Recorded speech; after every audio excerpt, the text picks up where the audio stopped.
What's up? What's going on today? Yes, I'm doing something a little bit different today, of course. But, one of the things I've just been thinking about, man, not every day is perfect, right?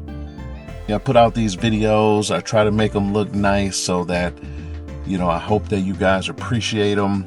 And I want to continue to give you good content. But more importantly, I want you to understand there are tough days. There are rough days.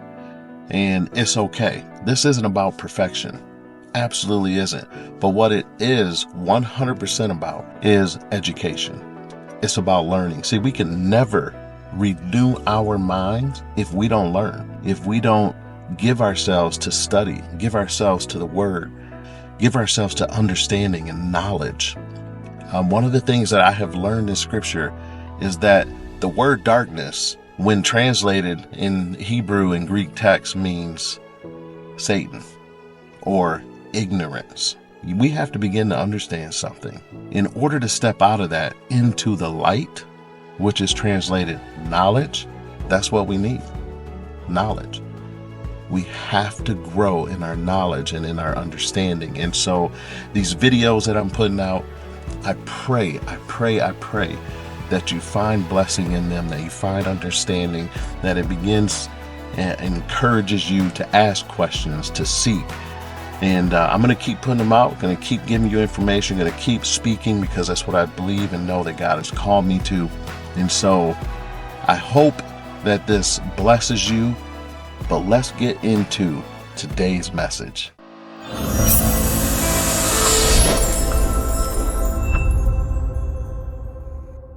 What if the biggest battle in your life isn't what's happening to you, but the words that you're carrying inside of you? Not every label belongs to you. And today, we tear them down and we pick up God's truth. But before we do that, let's look back at the first 3 days of this week. In day 1, we unlocked the raw truth that life and death is in the power of your tongue. In day 2, we saw that what you speak today is the harvest that you'll live tomorrow. And in day 3, we learned of the divine power of let, how the same way God spoke, let there be light.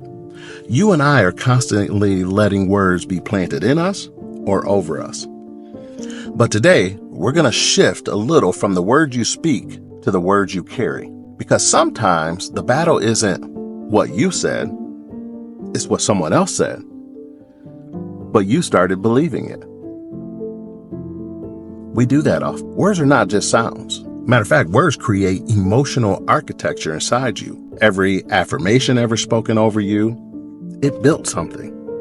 Every insult that's ever been launched at you, it broke something. And every lie you've absorbed, it shaped the way you walk, talk, think, and dream. Proverbs 12:18 says, "The words of the reckless pierce like swords, but the tongue of the wise brings healing." Notice, words don't just bother you, they pierce you. They create internal wounds that, if left untreated, will fester and affect everything. Words can either become your armor or your prison. As a matter of fact, in Numbers 13:33, Israel finally stood on the edge of the promised land. But fear didn't come from the giants they saw. It came from the words that they actually carried. We seemed like grasshoppers in our own eyes, and we looked the same to them. But no giant actually called them small. They called themselves that. And here's the real danger. When you repeat the wrong words long enough, they don't just describe you. They actually start to define you. You start naming yourself things God never called you. Failure, broken, stupid, unloved. And what you call yourself determines what you will fight for or what you will give up on. I'll never forget this story.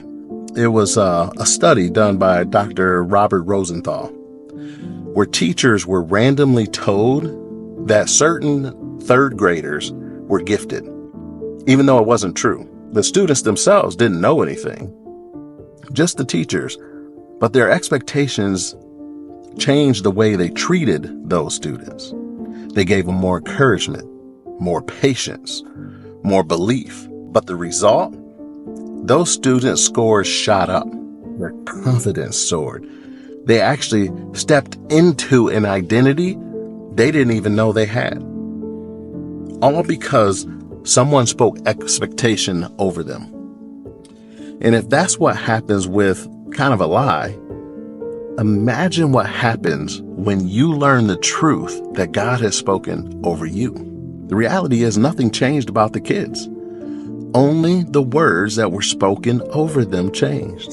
So what words have you been carrying that were never true? You know, I've had people try to name me based on my mistakes or who they wanted me to be or not be. And for a long time, I carried their labels without question. But here's the truth I learned kind of the hard way. God will never call you by your past, and He will never tell you who you aren't.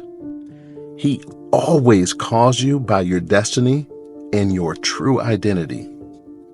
The enemy is the one who uses labels to chain you to who you were, but God uses names to call you into who you're becoming.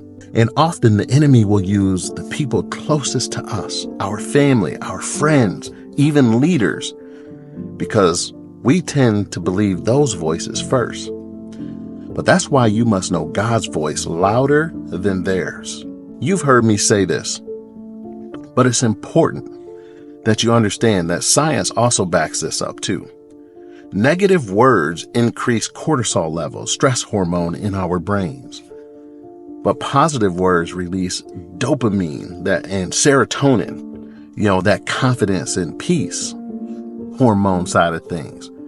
It's not just spiritual, it's physical.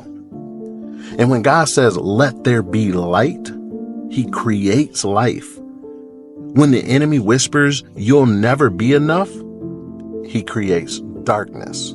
The battlefield is not always around you. The battlefield is often inside of you. Matter of fact, let's look at Gideon because he's really the perfect example. When God called Gideon, He said to him, the Lord is with you, mighty warrior. That's in Judges 6:12. But Gideon didn't feel like a warrior. He felt weak. He felt unseen. He felt small. But God didn't name Gideon based on his feelings. God named him based on his future. God speaks to the warrior inside of us, even when we're still hiding in the shadows. Right now, I want you to pause. Think of the words, the labels, the names that you've been carrying. If you can, I want you to write them down. Unwanted, not smart enough, too broken to fix, never going to make it, whatever it is. Now, in your mind or on paper, I want you to cross them out. Strike through them like heaven already has. Because at the cross, every false label was nailed to death. And now, replace them with God's truth. I am more than a conqueror. Romans 8:37. I am fearfully and wonderfully made. Psalm 139:14. I am chosen and holy and dearly loved. Colossians 3:12. I am the head and not the tail. Deuteronomy 28:13. Speak these out loud. Let heaven hear you. Let hell hear you. Let your future hear you. Drop them all. Drop those names that don't belong to you. Because God never called you broken. God never called you almost enough. He called you chosen, loved, called, mighty, whole. Let the dead words fall behind you and let His living word call you forward.